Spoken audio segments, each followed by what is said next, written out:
Hi friends, అందరూ ఎలా ఉన్నారు? ఈరోజు వీడియోలో పాలక్ రైస్ ఎలా చేయాలో చూపిస్తాను. ఫస్ట్ దానికి కావాల్సిన పదార్థాలు చూద్దాము. సో ఇది ఒక కట్ట పాలకూర తీసుకొని ఇట్లా సన్నగా తరిగి పెట్టి బాగా కడిగి ఇట్లా గిన్నెలో వేసుకున్నాం అనమాట. వాటర్ అంతా బాగా ఉడికిపోవాలి.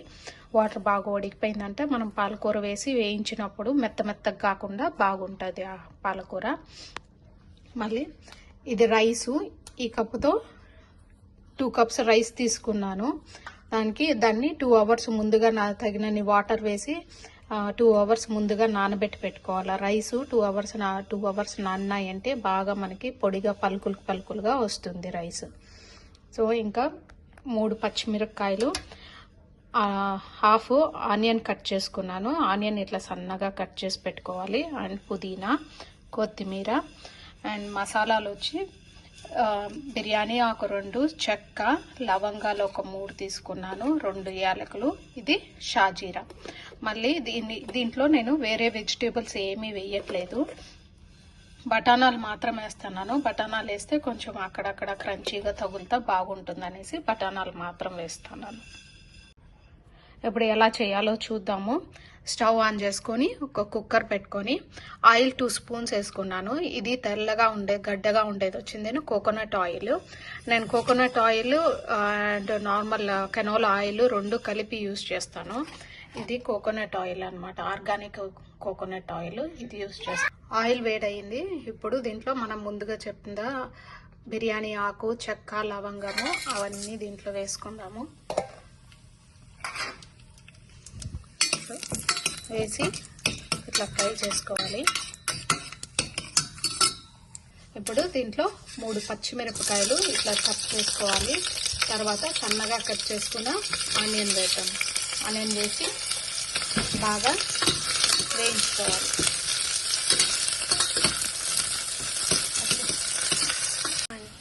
ఆనియన్ బాగా వేగింది. ఇప్పుడు ఆనియన్ ఇట్లా బాగా వేగినాక దీంట్లో 1 స్పూను జింజర్ గార్లిక్ పేస్ట్ వేసుకొని వేయించుకుంటారు. జింజర్ గార్లిక్ పేస్ట్ వేగింది, ఇప్పుడు వేసినాను, బాగా వేగింది. ఇప్పుడు పుదీనా, మనం ముందుగా కట్ చేసి పెట్టుకున్న పుదీనా, కొత్తిమీర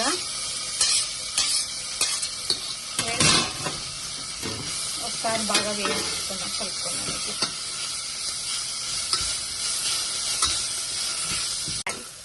సో కొత్తిమీర, పుదీనా కొంచెం ఇట్లా వేగినాక మనము ముందుగా కట్ చేసి పెట్టుకున్న పాలకూర వేసి వేయించుకుందాం.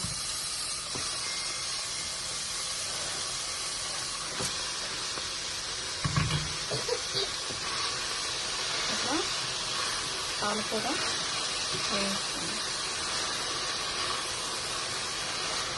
ఈ పాలక్ రైస్ అనేది చేసుకోవడం చాలా ఈజీ. మీరు పొద్దున్నే టిఫిన్ బాక్సుల్లోకి పొద్దున్నే లేసి త్వరగా అయిపోవాలంటే త్వరగా చేసేసుకోవడానికి చాలా ఈజీగానే ఉంటుంది. తొందరగా చేసేసుకోవచ్చు పిల్లలకి లంచ్ బాక్స్లోకి అంతా. అండ్ కొంతమంది పాలకూర తినని వాళ్ళు కూడా ఉంటారు. ఇట్లా పాలక్ రైస్ చేసి ట్రై చేసి చూడండి, చాలా బాగుంటుంది.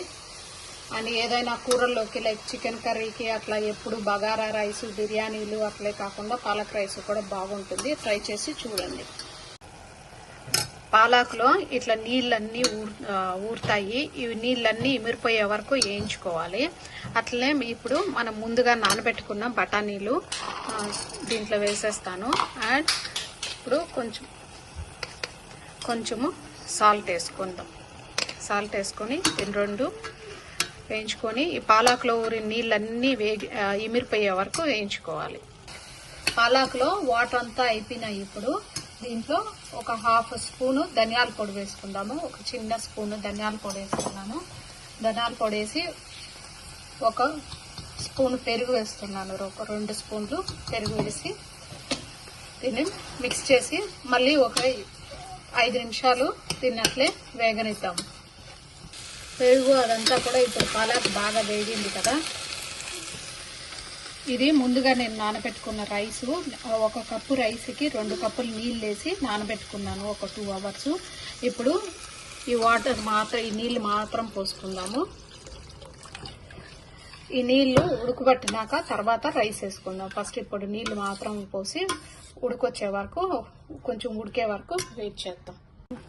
ఇప్పుడు వాటర్ ఉడకబట్టింది, మనం నానబెట్టుకున్న రైస్ వేసేద్దాం. రైస్ వేసి ఇట్లా కలబెట్టుకొని సాల్ట్ చూసి, ఇప్పుడు సాల్ట్ సరిపోయిందా లేదా చూసి కొంచెము సాల్ట్ వేసుకుందాం. నేను సాల్ట్ చూసినాను, కొంచెం తక్కువ ఉంది, అందుకనేసి కొంచెం సాల్ట్ వేస్తున్నాను.